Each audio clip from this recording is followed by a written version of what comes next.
ये पंक्ति आरव के मन में तब गूंजती थी जब रात के सन्नाटे में उसकी आंखें छत को घूरते घूरते थक जाती थीं।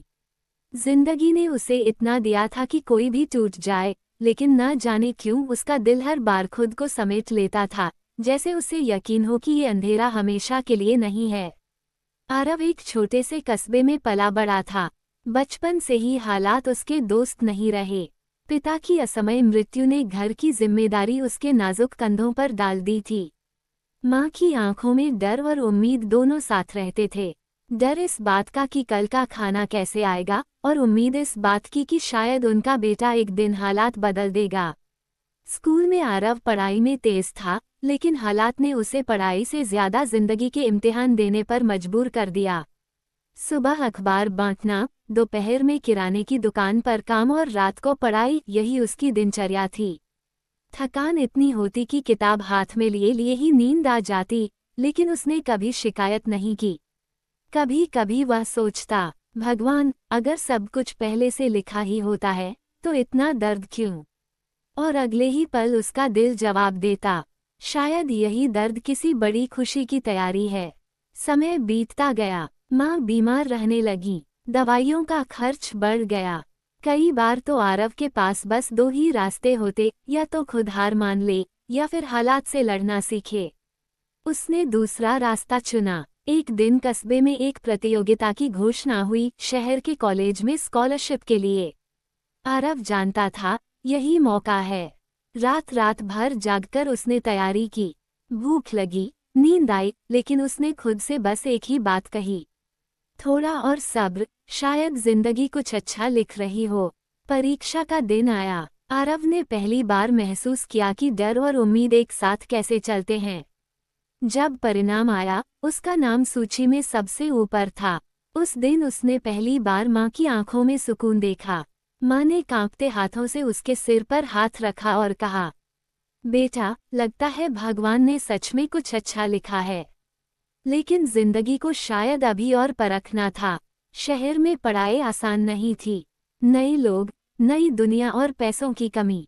कई बार आरव को अपने दोस्तों के बीच खुद को छोटा महसूस हुआ। जब सब ब्रांडेड कपड़ों में घूमते, वह वही पुरानी शर्ट पहनता। जब सब महंगे कैफे में बैठते, वह लाइब्रेरी में चुपचाप किताबें पढ़ता। एक रात बहुत थककर उसने खुद से कहा, अब बस नहीं हो रहा। और फिर वही पंक्ति उसके भीतर गूंज उठी, कुछ तो जिंदगी में अच्छा ही लिखा होगा। यही विश्वास उसे हर बार गिरने से पहले संभाल लेता था। कॉलेज के आखिरी साल में उसे एक स्टार्टअप में इंटर्नशिप मिली। तनख्वाह बहुत कम थी, लेकिन अनुभव अनमोल। उसने पूरी ईमानदारी से काम किया। कई बार सीनियर उसकी मेहनत का श्रेय खुद ले जाते, लेकिन आरव चुप रहता। उसे यकीन था कि सही वक्त पर सब दिखेगा। और सच में, एक दिन कंपनी के मालिक ने उसे बुलाया। कहा, मैं तुम्हें बहुत दिनों से देख रहा हूँ। तुम बोलते कम हो, काम ज्यादा करते हो। हमें ऐसे ही लोग चाहिए। उसी दिन आरव को स्थायी नौकरी मिली। जब वह पहली बार अपनी कमाई से माँ के लिए दवाइयाँ और नए कपड़े लेकर घर गया, तो उसकी आंखों से आंसू बह निकले। माँ ने मुस्कुराकर कहा, देखा बेटा, मैंने कहा था ना, सब्र बेकार नहीं जाता। सालों बाद आरव उसी कस्बे में एक प्रेरणादायक भाषण देने आया। सामने वही बच्चे बैठे थे, जिनकी आंखों में वही सपने और वही डर था। उसने मंच से बस इतना कहा, अगर आपकी जिंदगी आज मुश्किलों से भरी है, तो समझ लीजिए, कहानी कमजोर नहीं है, बस अभी क्लाइमैक्स बाकी है। कुछ तो जिंदगी में अच्छा लिखा ही होता है। तभी दिल हर बार सब्र करने को तैयार हो जाता है। तालियों की गड़गड़ाहट के बीच आरव मुस्कुरा रहा था, क्योंकि अब वह जान चुका था, सब्र हार नहीं है, सब्र उम्मीद का दूसरा नाम है। आरव को याद नहीं था कि उसने आखिरी बार चैन की नींद कब ली थी। कमरे की छत पर पंखा घूम रहा था, लेकिन उसके भीतर बेचैनी रुकी हुई थी।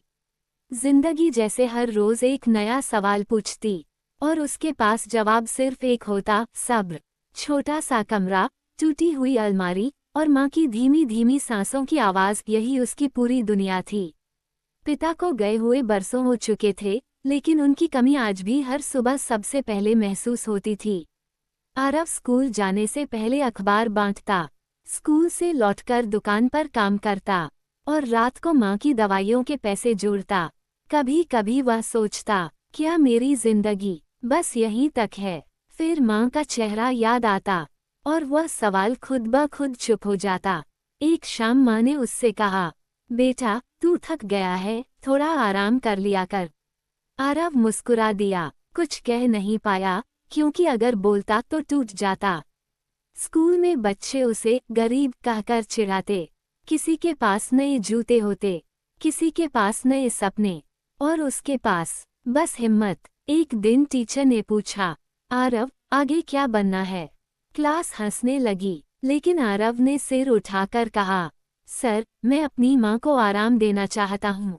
उस दिन पहली बार किसी ने उसकी पीठ थपथपाई। रात को जब माँ सो गईं, आरव छत पर बैठा आसमान देख रहा था। तारे बहुत थे, लेकिन हर तारा बहुत दूर। उसने मन ही मन कहा, अगर आज दर्द लिखा है तो कल कुछ अच्छा भी लिखा होगा।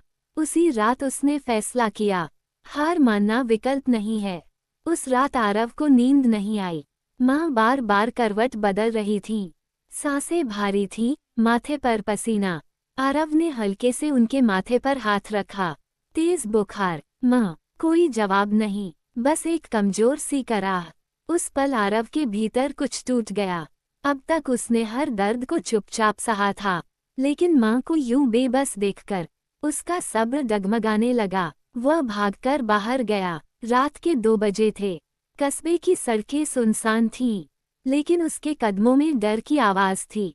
डॉक्टर ने जांच करके सिर्फ इतना कहा, बहुत देर कर दी तुमने, इलाज तुरंत शुरू करना होगा। कितने पैसे लगेंगे डॉक्टर साहब? आरव की आवाज कांप रही थी।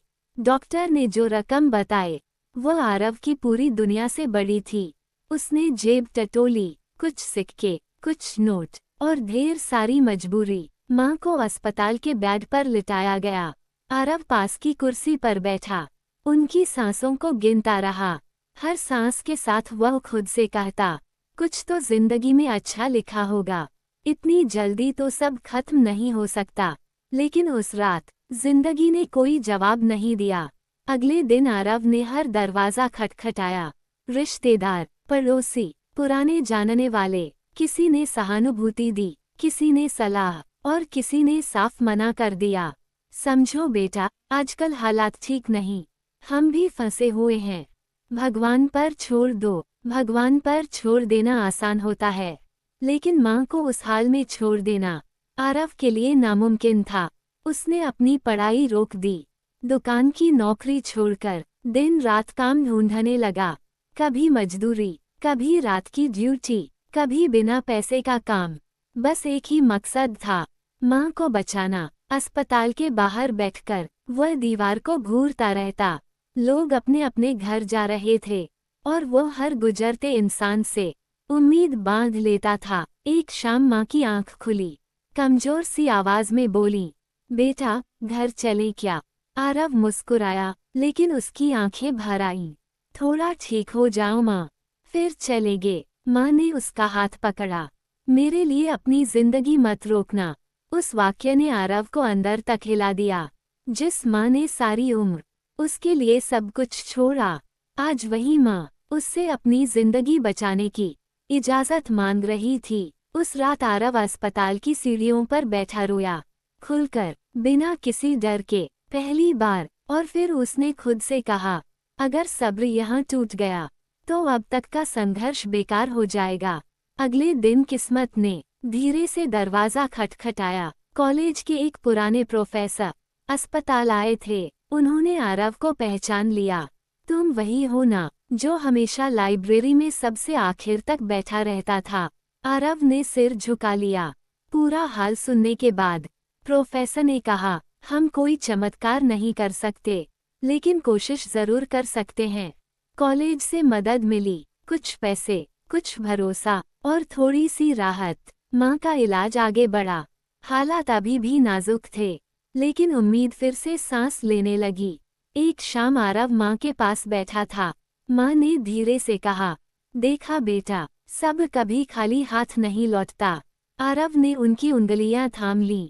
उसकी आंखों से आंसू गिर रहे थे, लेकिन इस बार उनमें डर नहीं था, बस एक यकीन था, अगर आज अंधेरा है तो कल उजाला भी जरूर होगा। अस्पताल की दीवार पर लगी घड़ी हर सेकंड आरव को चुभ रही थी।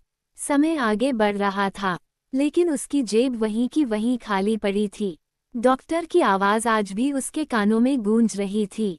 दवाइयाँ महंगी हैं, इलाज लंबा चलेगा। आरव ने सिर हिला दिया था, जैसे पैसे उसकी जेब में हों। लेकिन सच्चाई ये थी कि उसके पास अगले दिन का किराया भी नहीं था। उसने धीरे से जेब से बटुआ निकाला, कुछ मुड़े तुड़े नोट, थोड़े सिक्के और ढेर सारी बेबसी। उस पल उसे समझ आया, गरीबी सबसे पहले आत्मसम्मान छीनती है। अगले दिन वह शहर की गलियों में निकल पड़ा। जहां भी काम दिखा वहां हाथ जोड़ दिए, भैया कुछ काम मिल जाएगा। कहीं से जवाब आया, अभी जरूरत नहीं। कहीं से, कल आना। और कहीं से सीधा मुंह मोड़ लिया गया। शाम होते होते उसके पैरों में छाले पड़ गए, लेकिन जेब में 1 रुपया भी नहीं आया। अस्पताल लौटा तो देखा, माँ सो रही थीं। उनका चेहरा पीला पड़ चुका था। आरव पास बैठ गया, उनकी हथेली अपने हाथ में लेकर मन ही मन बोला, माँ मैं हार नहीं मानूंगा, चाहे खुद टूट जाऊं। उसी रात अस्पताल के बाहर एक आदमी चाय बेच रहा था। आरव ने उससे बात की, रात में मदद चाहिए क्या? चाय वाले ने उसे ऊपर से नीचे देखा, फिर बोला, पैसे कम हैं, लेकिन काम ईमानदार है। आरव ने बिना सोचे हाँ कह दी। पूरी रात वो कप धोता रहा, चाय पहुंचाता रहा और सुबह तक उसके हाथ कांपने लगे। मिले सिर्फ 200 रुपये। 200 रुपये जो जिंदगी बचाने के लिए कुछ भी नहीं थे, लेकिन उम्मीद के लिए बहुत थे। दिन बीतते गए, आरव ने अपनी किताबें बेच दी, मोबाइल गिरवी रख दिया, यहाँ तक कि पिता की आखिरी निशानी घड़ी भी बेचनी पड़ी। जब दुकानदार ने घड़ी की कीमत लगाई तो आरव ने आंखें बंद कर लीं। कुछ यादें भी पैसों में बदलनी पड़ती हैं। एक दिन अस्पताल की बिल स्लिप उसके हाथ में थमा दी गई। रकम देखकर उसका सिर घूम गया। वो कुर्सी पर बैठ गया। लोग आ जा रहे थे, लेकिन उसे कुछ दिखाई नहीं दे रहा था। बस एक सवाल, इतने पैसे मैं कहाँ से लाऊं? उस रात उसने पहली बार भगवान से सवाल किया, अगर सब्र ही मेरी ताकत है तो उसे इतना क्यों परखा जा रहा है? आंसू गिर रहे थे, लेकिन आवाज नहीं निकल रही थी। तभी माँ की आवाज आई, बेटा तू बाहर है क्या? आरव अंदर गया। माँ ने उसका चेहरा देखा और सब समझ गईं। मेरी वजह से खुद को मत खो देना। उनके शब्द सीधे दिल पर लगे। आरव ने सिर झुका लिया और मन ही मन कहा, कुछ तो जिंदगी में अच्छा लिखा होगा, वरना दिल अब तक टूट चुका होता। उसी रात उसने फैसला किया, अब वो सिर्फ हालात से नहीं लड़ेगा, अपने डर से भी लड़ेगा। सुबह कॉलेज की घंटी बजती थी और उसी वक्त आरव की जेब में रखा नौकरी का कार्ड उसे घूरता था। एक तरफ किताबें थीं जो भविष्य का वादा करती थीं, दूसरी तरफ काम था जो आज की भूख शांत करता था। आरव क्लासरूम में बैठा होता, लेकिन उसका ध्यान ब्लैकबोर्ड पर नहीं, अस्पताल के उस बेड पर रहता जहां माँ लेटी थीं। टीचर पढ़ा रहे होते, ये टॉपिक बहुत जरूरी है, और आरव के मन में एक ही सवाल चलता, अगर आज नौकरी छोड़ दी तो माँ की दवा कौन लाएगा? कई बार वह क्लास बीच में छोड़कर काम पर भागता, कई बार काम छोड़कर परीक्षा देने दौड़ता। हर जगह वो अधूरा रह जाता। कॉलेज के दोस्त पूछते, भाई इतना टेंशन क्यों? वो मुस्कुरा देता, क्योंकि हर कहानी हर किसी को नहीं बताई जाती।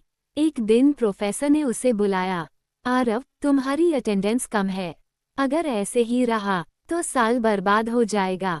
आरव चुप रहा, क्योंकि सच बोल देता तो शायद रो पड़ता। उसी शाम काम वाली जगह मैनेजर ने कहा, या तो फुल टाइम काम करो या छोड़ दो, आधा अधूरा यहाँ नहीं चलता।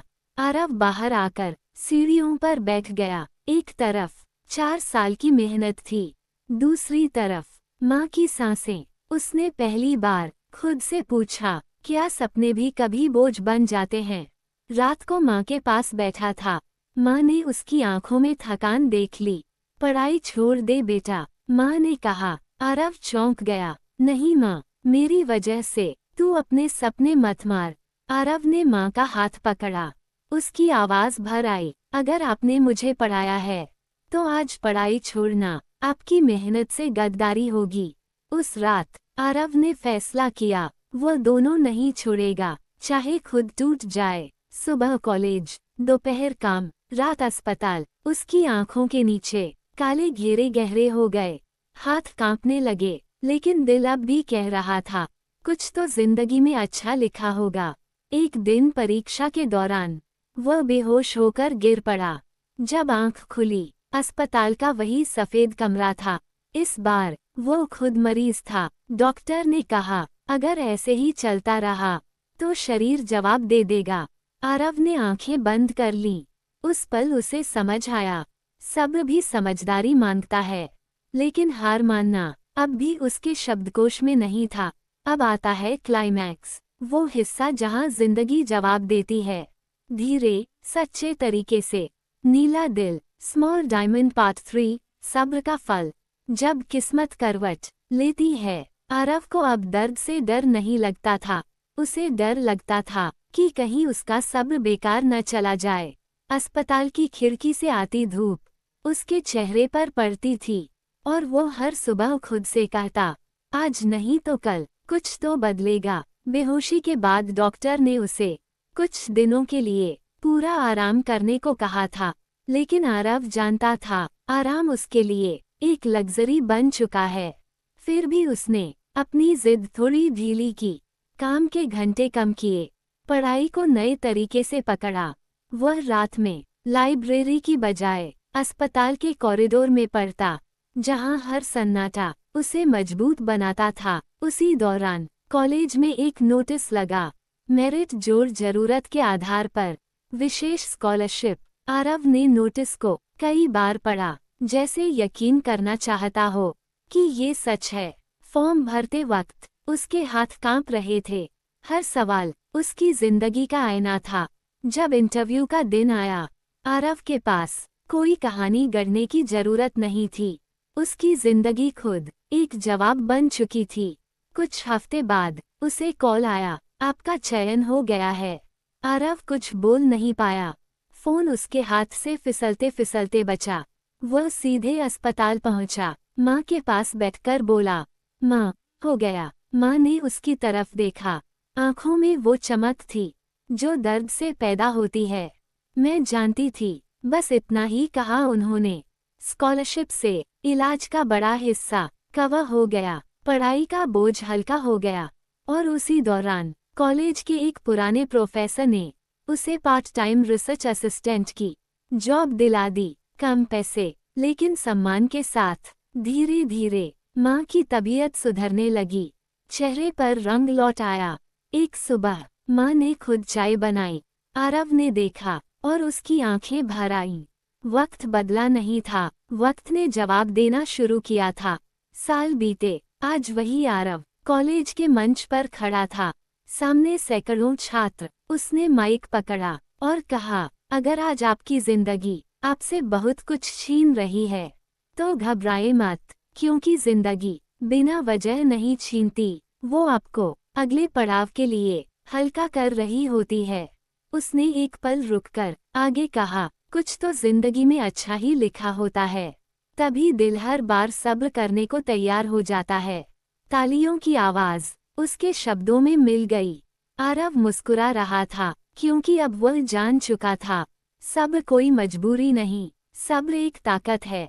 ये लाइन कहानी का सबसे गहरा मोड़ है। इसे ऐसे लिखते हैं कि सीधा दिल में उतरे दिल टूटना। क्या सब्र भी कभी खत्म होता है? कहानी का अंदरूनी संवाद। उस रात आरव बहुत देर तक जागता रहा। न नींद थी, न सुकून। कमरे की दीवारें उसे और पास आती हुई लग रही थीं। माँ सो रही थी, या शायद सिर्फ आंखें बंद थीं। आरव तय नहीं कर पा रहा था। वह चुपचाप बाहर निकला और अस्पताल की सीढ़ियों पर बैठ गया। ठंडी हवा चल रही थी, लेकिन उसके भीतर कुछ जल रहा था। आज पहली बार उसने खुद से सवाल किया, क्या सब्र भी कभी खत्म होता है? अब तक वह मानता आया था कि सब्र की कोई सीमा नहीं होती, कि इंसान सहते सहते पत्थर बन जाता है। लेकिन उस रात उसे एहसास हुआ, पत्थर भी टूटते हैं। उसने अपनी हथेलियों को देखा, छाले थे, दरारें थीं और मेहनत के निशान। हर लकीर जैसे पूछ रही थी, और कितना? आरव ने आसमान की तरफ देखा। तारे अब भी थे, लेकिन आज वे पहले जैसे नहीं लग रहे थे। उसने मन ही मन कहा, अगर हर दिन लड़ना ही है, तो जीत कब मिलेगी? पहली बार उसे लगा कि शायद वह थक चुका है, हार से नहीं, उम्मीद से, और यही सबसे खतरनाक थकान होती है। वो उठा, माँ के पास गया, उनका चेहरा देखा। उसी चेहरे के लिए उसने सब सहा था, और वही चेहरा उसे फिर से बांध रहा था। उस पल आरव को जवाब मिला, सब्र खत्म नहीं होता, सब्र बदलता है। वो अब चुप रहकर सहने का नाम नहीं था, वो समझदारी से लड़ने का नाम था। उसने गहरी सांस ली और खुद से कहा, हाँ, मैं थक गया हूँ, लेकिन अभी टूटा नहीं हूँ। और पहली बार उसके सब्र में उम्मीद के साथ साथ हिम्मत भी जुड़ गई। ये वही मोड़ है जहाँ कहानी सांस रोक लेती है। चलो इसे ऐसे लिखते हैं कि मौका भी दिखे और डर भी महसूस हो। फाया दिल टूटना, एक बड़ा मौका और उससे भी बड़ा डर। कहानी का टर्निंग पॉइंट। कॉलेज के नोटिस बोर्ड पर एक सफेद कागज चिपका था, बाकी नोटिसों की तरह ही। लेकिन आरव की नज़र वहीं अटक गई। शहर की नामी कंपनी में 6 महीने की इंटर्नशिप, चयन परीक्षा जोड़ इंटरव्यू के आधार पर। दिल जोर से धड़क उठा। यही तो वो मौका था जिसका वह इंतजार कर रहा था। एक ऐसा मौका जो जिंदगी की दिशा बदल सकता था। लेकिन उसी पल डर ने भी सिर उठा लिया। 6 महीने, बिना पूरी सैलरी, शहर में रहना, लंबे घंटे। उसने माँ की तरफ देखा। दवाइयों की शीशी टेबल पर रखी थी। मौका बड़ा था, लेकिन डर उससे भी बड़ा। रात को माँ ने पूछा, आज कुछ परेशान लग रहा है? आरव ने नोटिस दिखाया। माँ ने ध्यान से पढ़ा, फिर धीमे से बोली, चला जा बेटा, माँ, वहाँ पैसे कम मिलेंगे। आरव की आवाज़ भारी हो गई। माँ मुस्कुराई, पैसे की कमी हमने हमेशा देखी है, मौके की कमी ज्यादा खतरनाक होती है। लेकिन आरव जानता था, अगर वो गया तो हर दिन डर के साथ जिएगा। अगर वो रुका तो शायद जिंदगी भर पछताएगा। वो पूरी रात सो नहीं पाया। कभी बैग उठाता, कभी वापस रख देता। उसके भीतर